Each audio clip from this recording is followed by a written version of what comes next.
Yeah, I So guess. yeah, Yeah, I was saying. I guess my issue was that in the Quran, like it's this lost book is referred to as the Injil, which could generate a lot of confusion, right? Especially given at the time of the Quran's revelation, then the main meaning that term would have had would have been for the Christian New Testament, right? Because Christianity was a established religion in the Near East at the time. So, and it doesn't really make a distinction between the gospels that the Christians at the time believed and the original true message, which was revealed to Isa alayhi salam, right?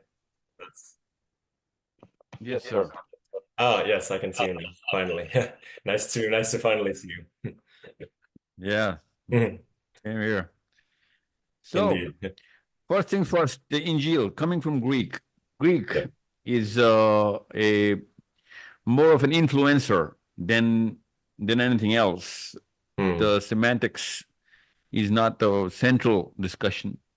Yeah. The discussion is something else, which means that the original gospel, the original book, the Revelation, could have had a different name. And now we're calling it Injil because, we know the name through Arabic now. And ironically, in Hebrew, it's also called Injil. Hmm. Okay. So it could have been later on picked up, and now we're using it. My real confusion is as to why does it matter whether the Greek had the original root word? Why does that matter? What does it change? For me, my issue with it was that I was associating the original Greek word with the Greek composed Gospels, which we have, right? And so and that would Like have been what? Which gospel is Greek imposed? I mean like the okay I don't as you mentioned the Dead Sea Scrolls are not in Greek, but most of the Gospels of the New Testament were originally written in Koine Greek, right? Um, No, no, they're not. No, that's an assumption. The Greek and Greece and Christianity meets at the point of Septuagint, not before that. hmm. Well, the Septuagint is the Old Testament. I'm speaking about the New Testament. But No, Septuagint has very few books of the Old Testament. The Septuagint is actually a manuscript of the Old and New Testament, except the book of Naviim.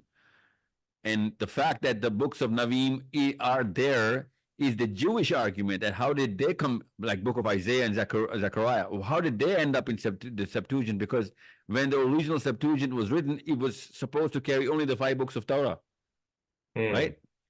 And yeah, the New Testament, because the Christians came together to write the Septuagint, not the Jews. They only borrowed the Jews.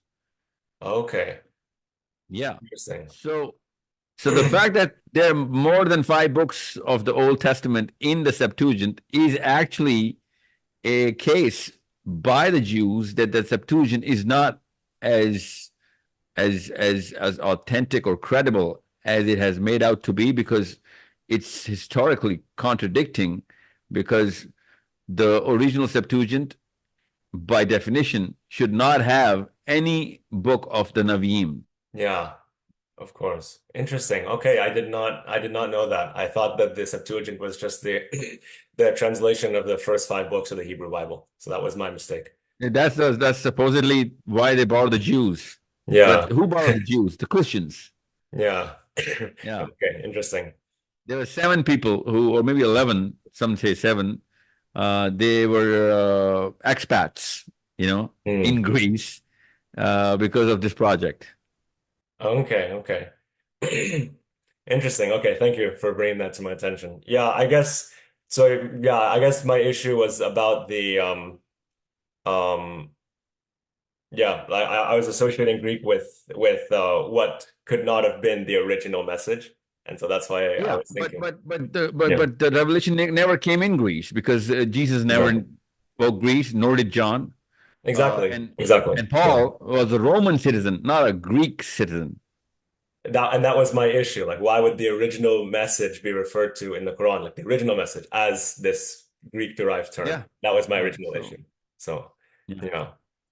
But I guess you described it. You explained it that terms gain currency and they take on a lot of meanings to different people in And different traction. cultures, The as word is you know. traction. Greek, the language, had a lot of traction in Hebrew and Amharic, and uh, Yeah.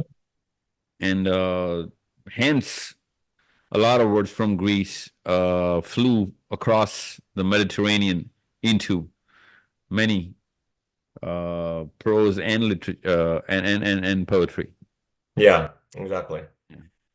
Okay, thank you.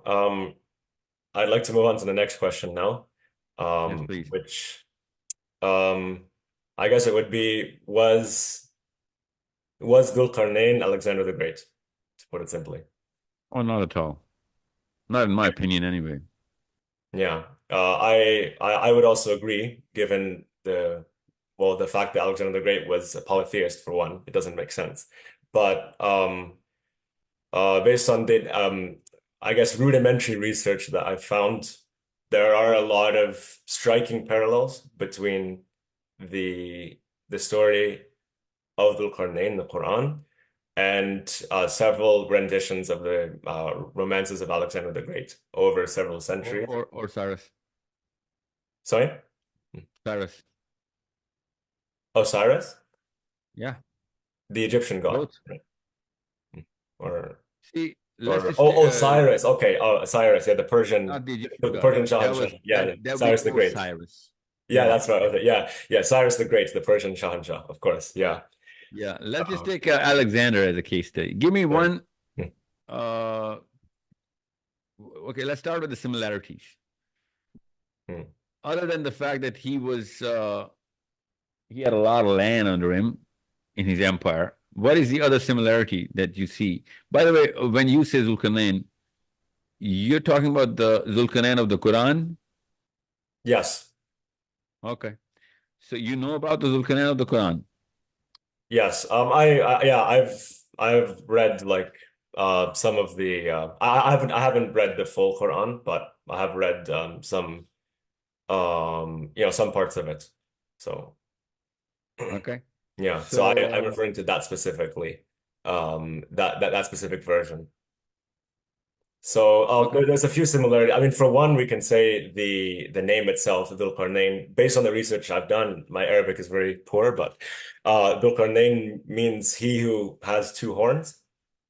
Or Um, two realms. Okay. okay.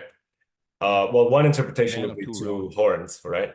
Um, Well, the horn itself is not a horn of an animal horn. The word horn actually is uh rooted in let's just say a reminiscence of a cloud which is shaped as a horn, hmm, okay, or okay. a pathway Yeah. which is climbing from up. It is an uphill pathway going up in the skies or the heavens. Yeah. Obviously, it's going to make a horn shape, okay, like a wormhole, okay. Okay. So it could mean anything, but Yeah. yeah, two horns, yeah. Okay. Yeah, that's true that the meaning is vague, but the similarity is that in I believe it was the Syriac rendition of the Alexander Romance. I don't remember the exact rendition, but it says something along the lines of God has caused iron horns to grow on Alexander's head as a symbol of the conquest that he brought among the different realms of the world, something like that. And indeed, the historical Alexander the Great, when he conquered Egypt, it is said that he received a crown of two horns because he claimed to be the son of the Egyptian god Amun.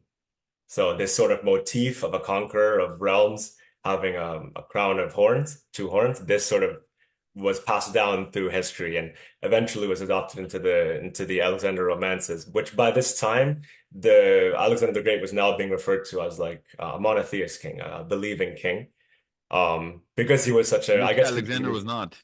he wasn't, but by the time of the Syriac romances, they had sort of co-opted this mythology and put a Christian twist to it, so to speak.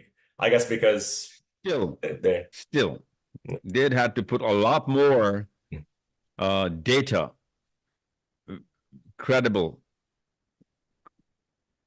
credible um, looking data to put Alexandrian monotheism in the same sentence. This oh, of this is course. Yeah, but Far, again, far-fetched. yeah, very far-fetched. I agree. But again, at that time, I guess the historical sources weren't that well known. And again, the stories that had most currency were stories that were well told. So it was less about how accurate it was and more about how interesting it was Okay, to listen to. let's So, assume that he was Alexander. Let's assume, for yeah. hypothetically, let's assume he was Alexander the Great. Hmm. First, let's establish your case. What are you trying to get at? What Okay. if he were? What if he were Zulkarnain? So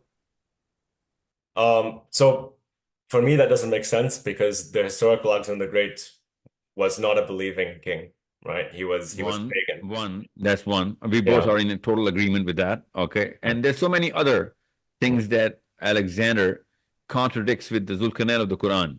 Okay, For one, now Alexander the Great, there's no reference of him ever building a wall to keep out Gog and Magog. or the first thing before wall is with the second people. The first people, he actually goes through a totally different event and scenario. Now one can argue that, you know what, we do not know everything that Alexander went through, and he could have built a wall. He could have had that interaction with the first people, which the Quran mentions, and then he could have done so many other things which now we know through history. No, well, so we cannot just disregard that argument or base our case on this argument that since these two things are not written about Alexander, so Zulkarnain is Alexander or can be. We're actually both dismissing Alexander as Zulkarnain because of other events and other data that we have. Yeah. Now, so if he's not Alexander, what's the confusion? Because you are asking about Zulkarnain and then you're talking about Alexander. Now we both agree that he's not Alexander, Yeah. but you're still interested in Zulkarnain. Why? Yeah. Okay. Yeah. I guess I didn't really phrase it properly, but my confusion is that the stories that you mentioned, which we have no historical record of Alexander doing, I agree with you. There isn't. But those stories that it says in the Quran that that Dhul went through, many of those motifs and events are mentioned as being done by Alexander in Syriac romances, which were written hundreds of years after Alexander. But the point is that they were stories, right? They were stories that had taken some historical inspiration and had twisted it and twisted it and twisted it over generations. And eventually it went through many different renditions. But by the time of the Syriac rendition, which was written maybe only a couple decades around that before the revelation of the Quran started, this rendition, at least some of the motifs and events sound very, very, very similar to the events that's told about the Qarnayn. And so that's why, like, if we look at this from a secular perspective, like removing religion or anything out of it, it seems like okay, the rendition of the Qarnayn from the Quran is just the latest in a long, well-established sort of literary tradition. We can definitely see, okay, first it was Alexander, some things that he actually did. Then they invented some things about what he did. Then they made him a believer. Then they merged the sort of apocalyptic stories about Gog and Magog into it. And then we arrive at the stage of Dhul-Qarnayn, like really simplified. But that's what it looks like to me. Um, And there are a lot of people who believe in that. Even Muslims. I'm talking about the Muslims. I don't. hmm, It's not part of our basic tenets of belief anyway. Whether Zulkarnain was Alexander or not doesn't really matter. Does not change anything. But I hmm, particularly hmm. uh, do not believe in the fact that Zulkarnain was Alexander or Cyrus the Yeah. Great. I don't either. I don't either. But so my confusion is not that. Like I think that's settled. Like he was not Alexander. But my Yeah. my confusion is that why is this story of Dhul-Qarnayn, which is so similar to renditions which are very very much stories, like not rooted in fact at all, which were current in the Near East at the time. Why is this included in the Quran, which is a book of divine revelation, right? Unless it were there for some allegorical purpose, but it doesn't seem to say that. It seems to imply that Dhul-Qarnayn was a real believing king, right? So Not just a believer, but also a very important figure in the Quran exactly. for Yeah, let's look at the chapter in which Zulkarnain is mentioned. Zulkarnain is mentioned uh, between, uh, well, it's a set of five stories. Yeah. One of them is of Zulkarnain in the same chapter. Okay, Yeah. the chapter is starts with the people of the cave. There, we do not know how many are those people. Still, the verdict, the jury is still out as to how many were there. Even the Quran says, nobody actually knows except God of how many were there, except a few of these people. Most of these people are just shooting in the air. So it doesn't matter how many, but that's the story. They went into a cave. Now, the most interesting thing about that story is that they go into a cave and they go through 300 years of sleep within one or part of a night. Hmm. Okay. And they're trying to escape a tyrant king who's trying to force his, belief on them. Yeah. So they're monotheistic, that guy's polytheistic, uh, and these people are trying to save their faith. Hmm. And this 300-year is described, this whole event of them hiding in a cave is described so literally, bit by bit. Even the dialogue between these two people, when these people woke up, one group is talking to the other group, and the dialogue is written. Okay, Hmm. and nowhere in the Quran this kind of detail between with a group within a group of people is written. So this is very, very important that you should know. This is how the chapter starts. Yeah. Okay. And then the fact that we have that kind of detail of how these people were put to sleep, what was going on during their sleep, and what happened around them, that the whole 300-year period passing, and the whole thing. And then it starts with the story of Moses.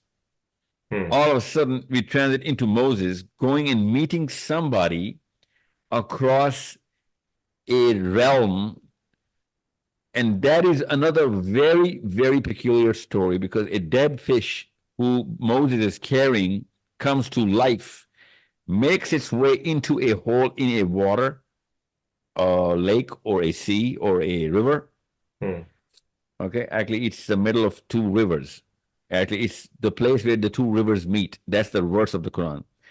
And they go through that tunnel which the fish had made, and they cross the realm, meet another guy who does larger than life things. Every single thing is written in detail. Yeah. Now that's story number two. Okay. Now the story number three, and I'm not giving you details. That's a long, long story. I Okay. know. I know. Yeah. Yeah. And then comes Zulkarnain, another story with every single detail, which is so larger than life. And Yeah. then another story. And then the last chapter is about, the constructing your belief system around all of these stories. And, the whole closing comes in, which is the fifth part of the chapter. Yeah. Now, so you talking about Zulkarnain and isolating him out of these pack of stories would not do justice if you were trying to explain what Zulkarnain is and who he is and why are we talking about or Muslims or why the Quran talks about this one guy and whether Hmm. it was just a coincidence or did the Muslims or as somewhat one can argue and have been arguing that Muslims just took this story from Alexander and just put it in the Quran. Okay. Hmm. Now the fact that he's not Alexander because nothing like this actually happened to Alexander, Yeah. nor any of these sort of events are ever recorded in history. And Yeah. all of these events come in a certain chapter. Okay. And then you can get a lot more sense out of why Zulkarnain becomes the central figure amongst this sort of interdimensional travel, uh, larger than life concepts. And we have not just the Quran, but the Hadith talking about Zulkarnain and the companions of our Prophet ﷺ talking about Zulkarnain, giving us so much data that this man was not an ordinary man. He had extraordinary powers to go into the heavens, and he could easily access the clouds, and he could have easily had these sort of journeys, which are mentioned in the Quran, not in this planet. in some Yeah. other dimension, Hmm. because Moses does transcend through dimensions in the same chapter, Yeah. and the people of the cave do transcend the dimension, and 300 years, Hmm. pass by Yeah. through a cave. Yeah. So it's not far fetched to easily deduce that Zulkarnain's placement in this chapter is not because of Zulkarnain, it is because of what happens to Zulkarnain. Hmm. Because the same thing happens to Moses and his companion, which is Joshua, and the people of the cave. Same things happen. Hence the placement in the chapter. Yeah. So we don't look at Zulkarnain, and I don't look at Zulkarnain as a person of history. I look at Zulkarnain as a person of technology. Not Hmm. that kind of technology that the word we're used to, but the larger than life technology. And you know what? In the end of times, in the eschatology, the most important chapter that we are told as Muslims, that is the one chapter that's going to save us from the biggest turmoils of the end of times, in which the larger than life events will be happening. Both the New Testament and the Quran talks about those. Okay. The Yep. Old Testament talks about those, but Old Testament does not really go into that kind of detail, but New Testament really goes bit by bit, especially the book Hmm. of Revelation. Now, the book of Isaiah in the Old Testament does go in eschatology, and it talks about, and book of Daniel, uh, Isaiah 51, 52, 53. Okay. They all talk about the end of times. Don't get me wrong, but the kind of concepts and the kind of detailing that and the kind of sketch the New Testament makes and the Hadith makes, complemented by the Quran, we find out that larger than life events will be going on. In the book of Revelation, I'm quoting you that the time of Jesus' second coming will be exactly the time of Noah. Hmm. So larger than life events. Now, why am I telling you this? Is because as a Muslim, it is our literally uh, one of those most common knowledge of every Muslim, because it is the most authentic hadith. We're all told, instructed by our Prophet, that when that time comes, that one chapter in the Quran is going to save you. You know what that chapter is? The chapter of Zulkarnain. Hmm. And that chapter of Zulkarnain and the people of the cave and the story of Moses and another story of the gardens, two gardens, okay? Because that's the fourth story. That actually becomes a lot more interesting than just a person of history. Zulkarnain Hmm. becomes a technology, you know, Hmm. and it's not just that. The Jews actually asked, and they're not just the Jews. They asked our prophet, "Do you know about what Zulkarnain is and what happened to him?" Okay, and Jews have nothing to do with Alexander. You know that, right? Yeah. Yeah. Of He course. was, yeah. It was not. He was not a Jew. That's for No. damn Of course. certain. Yeah. Of course. So if they're talking about who's Zulkarnain, and in reply, and they didn't ask about Zulkarnain. They talked about the people of the cave as well, and Yeah. very peculiar. They were particularly asking about what happened and give us details. And this chapter was revealed. Hmm. Now, you need to see all of this prism comes right. This puzzle comes right into play, and every piece comes together in a lot more interesting ways than you can fathom right now as a Christian or a non-believer of the Quran. Because if you go into the Quran and the Hadith, you'll be like, oh my God, if you had that sort of pieces of the puzzles, then what else is left? Because you got the whole picture right in front of you. Now, when you start talking about Zulkarnain, you'll be amazed as to how many Muslims are talking to me about Zulkarnain because I call him a man of technology. Hmm. Because most Muslims don't. Yeah. And every Muslim is also asking me as to what is in this chapter, why is this chapter so helpful in the end of times, before the second coming of Jesus.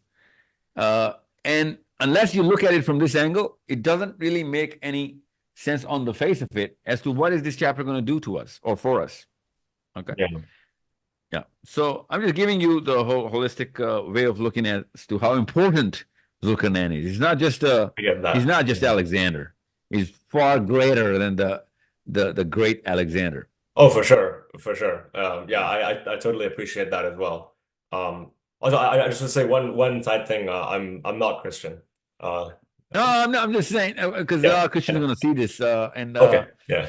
if you allow us, I'm going to put this video for my preaching purposes because your questions are really really good and they're Okay, really relevant to my audience so that they can also because whoever has these kind of questions better get answers. okay, awesome. Yeah. Yeah, I just wanted to put that out there. Yeah, no, you're definitely right. I wasn't really looking at it in that sort of holistic way. So, I was sort of looking at texts and sort of history and trying to, Yeah, um, I know, me too. yeah, Because I grew up yeah. thinking he's Cyrus the Great and either him or the Alexander, because Muslims believe that as well. Okay. Not Hmm. It's not a tenet of Islam, just general Muslims, because Hmm. a lot of people talk and a lot of people write a lot of stuff. Yeah, But once exactly. you look at, yeah, you have to put a lot more lens on your, a lens of eschatology, uh, and science and common sense. Then you can get to put these kind of, pieces together. Yeah, makes sense. Makes sense. Okay, thank you very much. I have one more question, although it's not even really a question. It's just the way I prepared my note, it's like I put a whole bunch of research I have. And I guess if I read it and then at the end you'll sort of figure out where I'm coming from, but I can't really ask you a direct question about it. But basically, I'll just say I have an issue um accepting the um well, the fact that Jesus was born of Mary, who was a virgin, like the virgin birth, the virgin conception. Like I have an issue with this concept.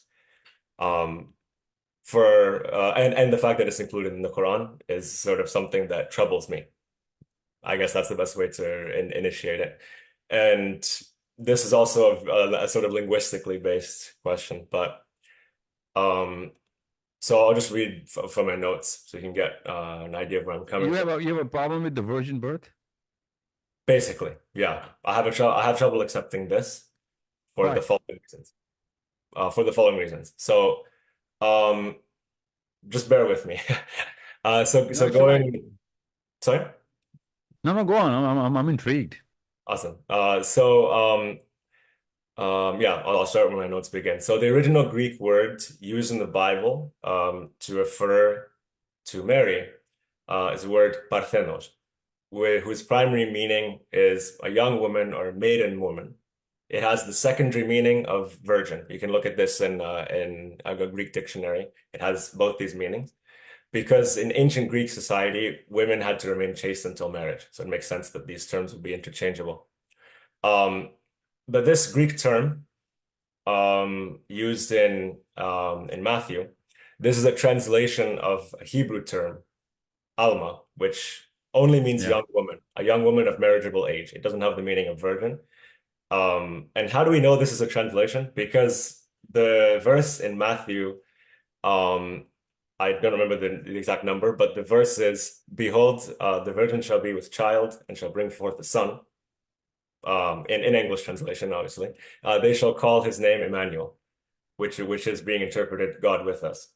This is almost word for translation of a verse in the Old Testament, from Isaiah. Therefore, the Lord himself will give you a sign. The young woman will conceive and give birth to a son and will call him Emmanuel. So we can see, like, obviously, the verse in Matthew is trying to reference this older verse. The older verse uses that term alma without the context of virgin. The Greek uh, Matthew verse, it uses this word that has both meanings, right? So it can be interpreted either way. Um, and so what makes sense to me is that people would have taken this term as being the second meaning, and from that, um, sort of created this idea of the Immaculate Conception, the virgin birth, as a way to further make Jesus divine in their eyes.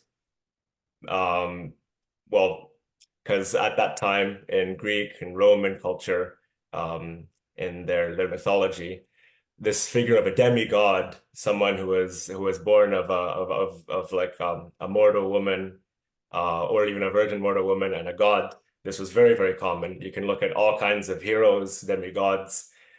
throughout Greek mythology, Roman mythology, where this trope is common. Um, Even the Greek epic poet Homer, he claimed that he was the son of the god Apollo and a mortal woman as a way to sort of explain why he was so great at writing poems. So it's sort of like a thing that if you were semi-divine or sort of great in some way in that culture, then probably you were born of a virgin mortal woman and a god. It was part of the mythos of the time. So that's why for me it makes sense that Greek and Roman people or even Jews influenced by Greek culture at the time, they might have read this as being with the secondary meaning virgin, right? And that's how this was created. And I believe I don't know what scholars, but I believe there are some scholars who have sort of drawn upon this as being an origin for the virgin birth story. I mean like scholars of the Bible, right? So that makes sense to me. And the fact that this narrative is Well, included. would you be okay if you were married? Sorry? If you were to be married, if you find a text somewhere in some book, some literature that Mary was actually a married woman, would that change anything? Um, I don't think it really changes exactly my issue, like whether she's married or not. Like my issue is that I don't believe that this virgin birth was real, but rather that it was a sort of fabrication based on a Why? mistranslation. As I explained to you, a fabrication. No, no, hold on, hold on. You because you're playing on this word Emmanuel, right? No, I'm not playing on the word Emmanuel. I'm playing on the word. Let me see again. I'm playing on the word the Greek word parthenos, which was the term used in Matthew, which is translated in English as being virgin. This term has the meaning of young woman, second meaning virgin, and it's a translation of the Hebrew word from Isaiah, Alma, which only means young woman of marriageable age. It doesn't have the term the meaning of virgin. So what I'm saying essentially is that this translation into Greek added a secondary meaning to the word, which was not originally there. Can you And this access secondary the Bible meaning right now? caused Can a you Google it up? mistranslation. I want to Mm, know. You're talking about mm. chapter 1, verse 23, I'm assuming. Yeah. No, Okay. Yeah. Yeah. Yes, it is. I just looked it up now. 123 and Isaiah 7:14 is the verse that it references. 7:14. But yeah, but you're 7:14. That's Emmanuel you're playing with, not. But No, okay, no, Emmanuel, yeah, it's in both, but I'm not talking about Emmanuel. I'm talking about the word for virgin, virgin. like the word in Greek and the word in Hebrew, which is translated into English. So let me get this case. Yeah. So since this word is from the Old Testament book of Isaiah, right? Yep. And Matthew borrows it or smuggles it, okay? Smuggles it. How does that uh, how does that affect your perspective towards this? Since he's smuggling a word, that does not mean that she gave birth to Jesus or that she was not a virgin. So it's not so much smuggling a word as it is translating. The original Hebrew word in Isaiah just has the meaning of young woman. And Oh, that's the original word. But yeah, when what he you're thinking translates is it, Matthew did something, right? Matthew came up with something. He pulled a yeah, fast one here, right? yeah, he So no, well, no, he just rendered the verse, or whoever wrote Matthew rendered the verse in Greek and used the term also in Greek for young woman, but it has a secondary meaning of virgin, which was a context that was not implied in the verse in Isaiah. so Right? hold on, let me get this straight. So if Yeah, a virgin woman gives birth to a child today, would that really help you in believing Matthew? that would happen today. Um, I don't think so. No, Then because my why does that matter whether she was a virgin or not? Because a virgin woman can give birth. You know that, right? Scientifically speaking. how so? And it's called parthenogenesis. You know that, right? Parthenogenesis. I've never heard of this before. No, I'm not an expert in biology at all. So, but Yeah, well, it's theoretically it's very possible. And okay. yeah, it's done because of two or three reasons, theoretically. Mm, And it has never happened. And it can happen though. Scientifically speaking, it can happen. Now, mm, but that's not your case. The case is whether Matthew use the wrong word for her or not. Well, if that's why I said if she were married, you wouldn't just convert into Christianity, right? If Yeah. I give you a book saying, hey, you know what, hey, I found out that Mary was married, okay, so that would not change your belief system one bit.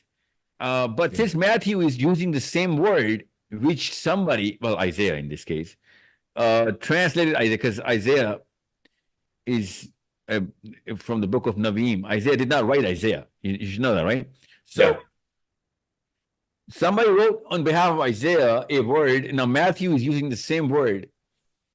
Uh, With another meaning which wasn't in the original context. yeah, And okay. so So yeah. assuming that, even assuming for the sake of discussion that she's not a virgin, but she is a young woman, so Matthew has the liberty to use Yeah, a yeah. No, word yeah, which yeah. I'm means. not saying that Matthew made the wrong word. I'm not saying that. Like that's not my case. What I'm saying is that the Greek word has another meaning, which like I mean I don't know if it was even Matthew who wrote it, but I'm not saying that he was trying to mislead people. Like what I'm saying is that Hold people on, hold read on, hold it. on. Let's just get Oh, one thing straight. yeah, Greek, yeah. Matthew, not Greek.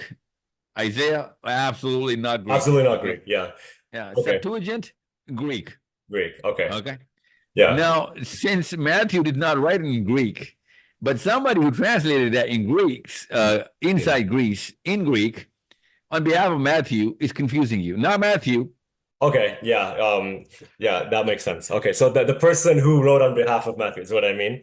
And even Yeah. then, we didn't even know what that person's intention was. Like he might have Well, because the I'm literal assuming meaning he's is the the same same. guy who translated Isaiah as well, because that's the guy who's writing the Septuagint.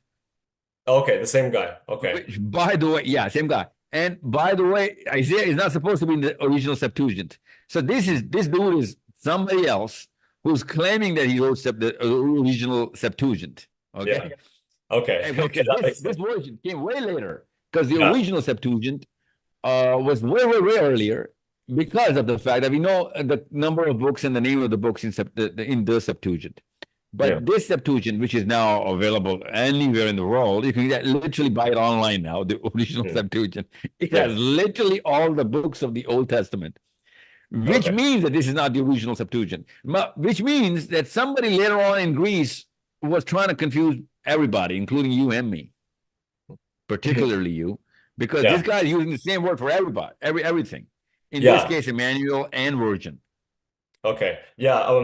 Well, yeah. As I said, like this guy who we don't know, I don't know if he was trying to deceive or not. Like I don't No, think no, it's no, even no. deceptive. I don't think so. Yeah, yeah. Because It's not again, even deception. It's not deception, but that's not the no. issue. Like because the word it does have the same primary meaning. What I'm saying is that a Greek and Roman audience who had this sort of mythos and mythology about demigods and gods impregnating mortal women. This is very common in their mythology. They would have read this word young woman with the secondary meaning of virgin and probably associated it, oh, virgin. They would have had that association, right? Because coming from their cultural Hence background. parthenogenesis. I didn't hear. Sorry.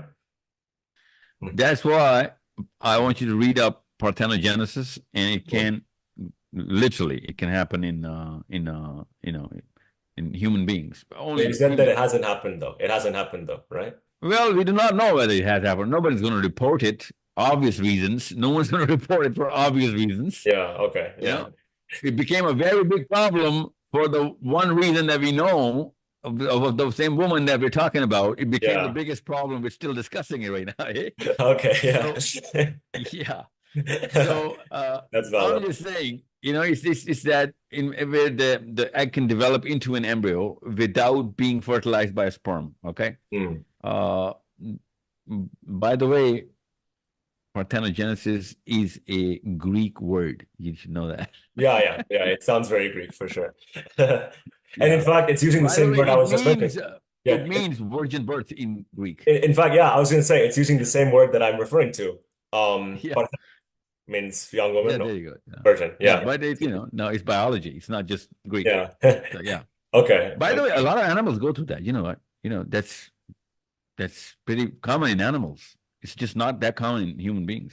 In mammals or in other types of animals? Sperm and egg, hence, Hmm. yeah, Okay. Oh, yeah. wow. As you can see, biology is not my strong suit, but that's really interesting. I'll Yeah, definitely not, read more yeah, about it. but what I'm saying is, Yeah. it's humanly possible. Yeah, it is. Well, it's possible for humans, not humanly possible. Hmm. It is theoretically possible. And Okay. I want you to look up, calcium phosphate, Okay. and then look up the kind of probability these kind of ions can actually. But I'm not going to go in that kind of detail because I've read so much about this. But technically speaking, it is possible. Okay. Okay. Now, there are other ways and other instances where a single human being without mating can reproduce, and that most probably could be a female, and that's not parthenogenesis. Okay. Hmm. But let's not talk about that right now. But what I'm saying is, people would call it a virgin birth because that would look like a woman. But in this case, I'm assuming none of these things matter because the Quran talks about that this event happened supernaturally when Yeah. the angel came in and says, I have, news for you. And, Mary literally says in the Quran of what kind of a trauma she goes through when she hears this news. Hmm. Okay. Yeah. So, and then the event happens when, he literally, uh, talks about when the word of God is going to enter, your womb is going to, you're going to give birth to a child. The word of God, not anything else. So that means the mechanism is very much there. All it needs is an agent, and the agent could be God. Yes, if you believe in God, then yeah, God is an agent of any and every process. And I am just telling you that the process itself, in theory, does exist in females. Okay. We just don't know how to trigger it. Hmm. Okay. Okay. That makes sense. Yeah. That Yeah. really, I guess that really Yeah. takes the floor But out of my whole question because my question was sort there you of go. from the get-go, it was Yeah, I assumed know. it was impossible. I know So where you. Yeah, yeah. I kind of sense where you're headed. So I just, yeah. mm, Thank you. yeah. I appreciate that. No, no, no. Um, Sure, sure. I'm enjoying this. Go on, because you're a thinker. There are not many thinkers, and I need thinkers in this planet. yeah. Go on. Yeah, I guess I'm a thinker, but I'm primarily a student of history and linguistics, if you haven't already realized. So that's where my sort of Yeah, well, expertise doesn't lies. matter what your triggers are, as long as you're, using your brain and expanding your horizon. Because everybody has his own ways of getting towards the truth because it Hmm. excites everybody. That's our innate disposition. Truth excites us, and we really we get attracted towards it. Hmm. You're coming through history. People go through science. People go through psychology. People go through, different thinkers produce Hmm. their own thoughts and walk their own, make their own paths towards the truth. Sometimes not even knowing what they're looking for, and they strike gold. Yeah. Yeah. So yeah, those are my three questions. I'd like to just sum up basically what you've said, what I've understood from what you've said, so that you can correct me, to make sure Yeah. that I've understood it properly. Um, so for the last question, the basically the sort of issue of the vocabulary, the mistranslation that I was talking about, um, in the Of end, the it's kind of Injil. irrelevant because Injil. no, What? I'm thinking about Injil. the last one, the virgin birth. Like Oh, that's yeah. Okay. it's kind of irrelevant in the end because one, it's theoretically possible that a virgin birth can occur anyway, and so yeah, it does. Yeah, and even so, like what the Quran's talking about is a supernatural event, and yeah, it doesn't Yep. really have any bearing on the case I was making. So yeah, okay, I understand that. Yeah, about the Injil, um, the answer was that.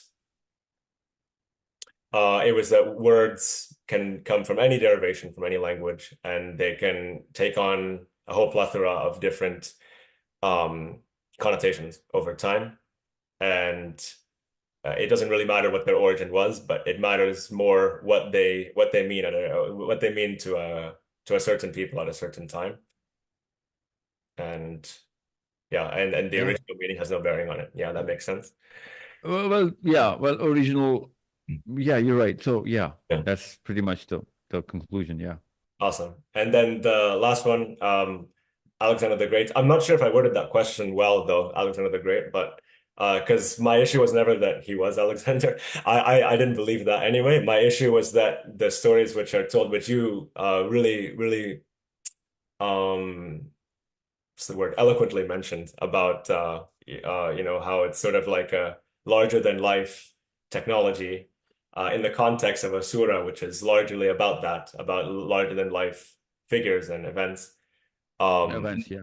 yeah, Yeah. my issue was that several of the events ascribed to Zulkarnain in said surah were already written in previous texts, but ascribed to Alexander, and texts that were clearly meant to be stories, not I I'm fact. gonna try and send you a link to Mm. a series of videos I just did about Zulkarnain in English. Don't worry. Okay. It's about the whole chapter, but you can find the verses of Zulkarnain in detail, and then you can see what kind of detail, because God Almighty uses a totally different paintbrush for this chapter, Hmm. and you'll be amazed. It's so astonishingly, it's just delicious when Hmm. you read this chapter, and you can see because if you're using this lens to look at all of this, then you're gonna go through a lot more detail about Zulkarnain from the Quran. And Hmm. since you're not a Muslim, you're gonna actually get a totally different and neutral perspective uh, towards looking in the Quran and Yeah. finding out what kind of detail Zulkarnain has in the Quran, and where and why is he placed between these certain events. Hmm. That's something which I want you to look into as an mental archaeologist. You know Hmm. what I'm saying? Yeah, exactly. I, I know. I yeah. definitely like to look at that video for sure. That sounds really interesting.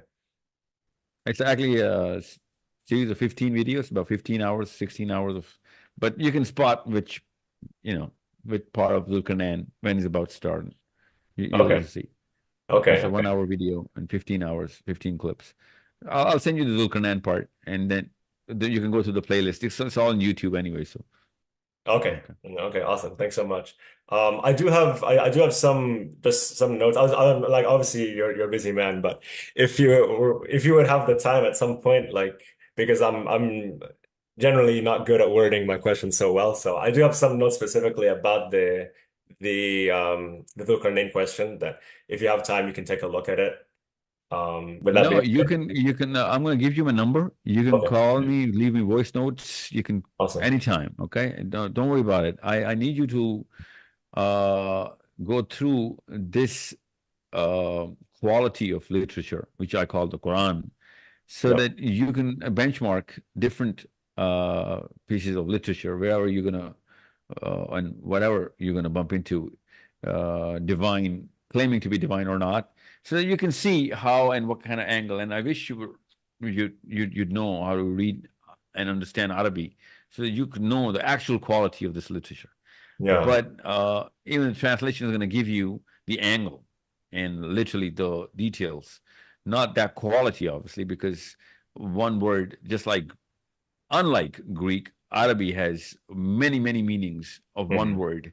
And the more you have that kind of vocabulary, you'll be amazed as to what kind of combinations you can make Yeah. between, a single verse.